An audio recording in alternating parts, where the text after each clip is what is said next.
অন্ধত্ব থেকে বাঁচাতে ও শিশু মৃত্যুহার কমানোর লক্ষ্যে শনিবার দেশব্যাপী জাতীয় ভিটামিন এ+ ক্যাম্পেইন পরিচালিত হচ্ছে।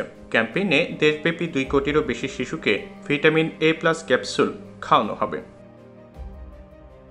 এরই অংশ হিসেবে মাগুরা জেলায় ভিটামিন এ+ ক্যাম্পেইনের উদ্বোধন করা হয়েছে। শনিবার সকাল 9টায় মাগুরা পৌরসভা চত্বরে জেলা প্রশাসক মোহাম্মদ আবু নাসের বেগ এই ক্যাম্পেইনের উদ্বোধন করেন।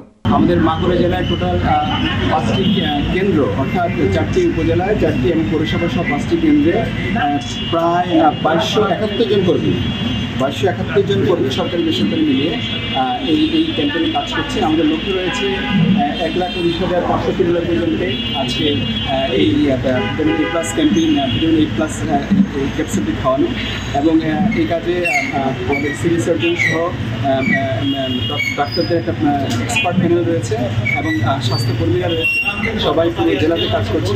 এ সময় উপস্থিত ছিলেন civil surgeon doctor Mohammad Shamim Kabir, অতিরিক্ত police super S M. Mobasher Hossain, Magura Sadar পরিবার পরিকল্পনা কর্মকর্তা doctor Mohammad Afzal Hossain, panel mayor Makbul Hossain Makbul সহ অন্যান্য অতিথিবৃন্দ।